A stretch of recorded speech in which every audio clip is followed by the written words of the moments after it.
What's going on, guys? Today, we're going to talk about institutional adoption. Because although I've heard a lot of people over the past week or so talk and bring up the whole BitGo integration, I don't know that I've seen anybody put enough weight that I think deserves to be put behind this narrative, because I think the outcome of this is much larger than any of us may imagine at this point in time. So let's take a look at exactly what's going on. I'm going to break things down in detail, and hopefully it's easy to understand for the vast majority of you guys.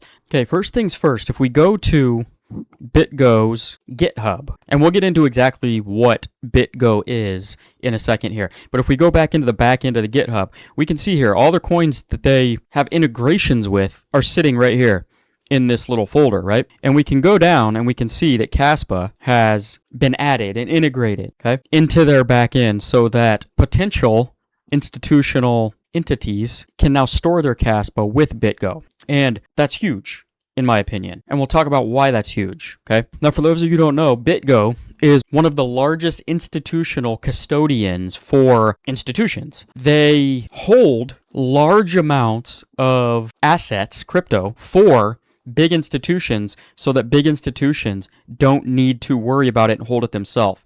There is a fee for them holding it, a yearly fee, I believe. There's also some sort of insurance. So if something happens to the crypto in BitGo's custody, then there's a certain amount, I believe it's $250 million. Yeah, there's a $250 million insurance policy for the assets that are being custodied in BitGo. When you or I go and buy some crypto, $10, $100, $1,000 at a time, we just store it in a cold storage wallet or a hot wallet or on an exchange, right? Because it's not a huge amount of money in the scheme of things, and we don't have shareholders or anything like that that's worried about a single point of failure without the right security measures set up, and on and on and on and on, right? So that these companies like this, Fireblocks is another one that has been talked about a lot. Kaspa is not integrated yet. But what they do is they hold big entities, big institutions' money in crypto for them so that these big institutions do not have to worry about it, right? And they're insured on that money so they feel comfortable in letting these people hold it. Now, so these are the type of customers that BitGo has: hedge funds and asset managers, exchanges and trading platforms, ETF issuers, market makers, and corporations. People who buy a lot of assets and hold them, right? I know Fidelity is one of the customers that custodies with BitGo as just an example of the kind of companies and the kind of institutions that are partnering with BitGo, and BitGo holds their custody of assets. Now, I want to bring you over to my weekly newsletter. By the way, for those of you guys who are not subscribed, it's 100% free. The link is in the description, and you get one email every Tuesday outlining the biggest news for Kaspa of that week, sometimes more than one topic per week. And if there is no massive news that week, we just cover Kaspa topics in detail that are relevant for the time period that we're in right now, okay? And if you take a look, this is what it looks like. This is even a little bit longer than some of the other ones, okay? There's some quick hits. There's a few paragraphs here talking about the title. And then in this one, we go into a deeper look what the BitGo GitHub code actually shows and what it actually means, okay? And that's what I want to go over for the rest of this video because it's substantial. There's three different, we're not going to get into the reading this whole entire thing. You guys go subscribe to my newsletter. It's 100% free, link in the description, and you'll be able to go through and read all of this, including all of the past newsletters as well, okay? But basically, there's three factors. There's an account lib, a coin factory, and a BitGo JS, okay? All three of those need to be completed in order for the coin to be fully integrated, right?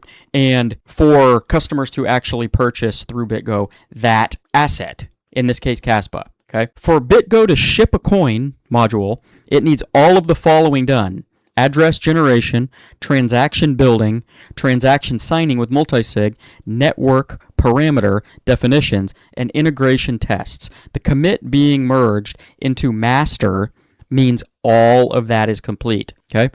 And Kaspa has been merged into master, which means it's 100% complete and ready for institutions to purchase Kaspa and allow BitGo, one of the top 2 or 3 biggest institutional custodians for assets, to hold Kaspa, okay?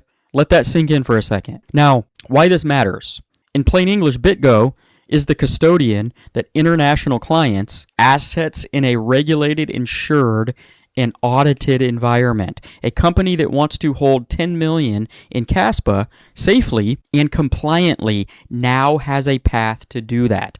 Before this integration, they didn't. That's the unlock here. The honest caveat, code being merged doesn't mean BitGo clients can hold Kaspa today. Internal rollout compliance review and client enablement happen after the code ships. This process can take weeks or months, but being in master means the hardest part is done. The infrastructure exists. The door is now open. This doesn't move retail price this week, but institutional infrastructure has to be built before institutional money can show up, right? And this is that infrastructure being built. Okay. One more thing worth understanding, the BitGo doesn't build coin integration speculatively.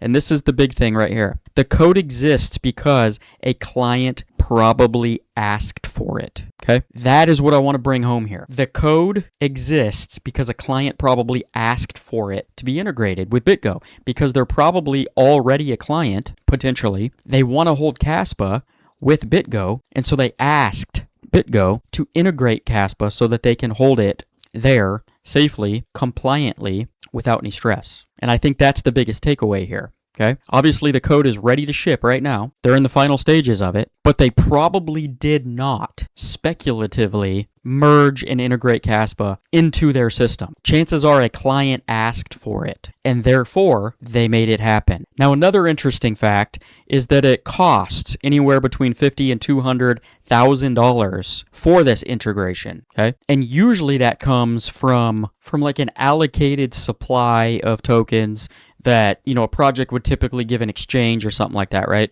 Or a rainy day fund that they give these institutions for an integration fee, right? Now, Kaspa doesn't have any of that, so it's interesting to speculate, right? I have no idea what the cost was, if there was any cost, or who actually paid it. But it's interesting to speculate that this entity that potentially asked, or entities, right? We don't know how big they are, how many there are, or who it actually is, but they likely paid this fee on their own, right? So that they can custody their funds with BitGo, because they probably already custody other assets with them, and they want Kaspa custodied with them as well. And that will tell you right there how much money this entity, this player, this institution has. Right? If they're just going to cover the fee, it's probably pennies to them, so that they can get Kaspa integrated and custody it over at BitGo. I highly doubt that the Kaspa team or any sort of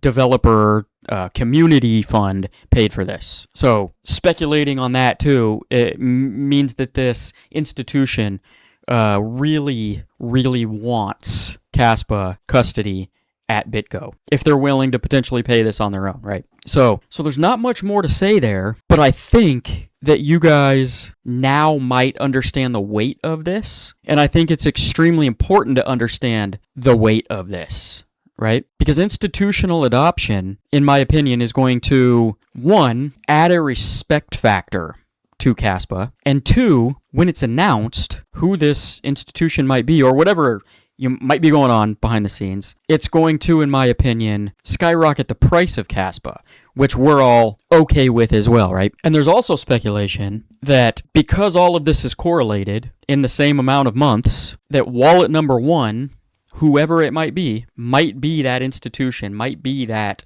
whale, that entity, right? Entity X that is asking for this to be done. I don't know, right? One of these days, we'll probably figure out and find out who it is, because they'll make themselves public. We'll also figure out and find out who probably was the institution that wanted this integration with BitGo as well. So I don't know how else to say this, except for that you are not bullish enough on Kaspa in the short term in the midterm and in potentially long term, because things are happening behind the scenes and that doesn't always correlate with price right away. But when the markets decide to rip again and Kaspa has watered all of the roots that have been growing bigger and bigger and bigger underground, that when that time comes for the markets to rip, the ground will be set. The groundwork will be set for Kaspa. It's being done right now, and it has been being done for years now. It will reap the benefits of a bull market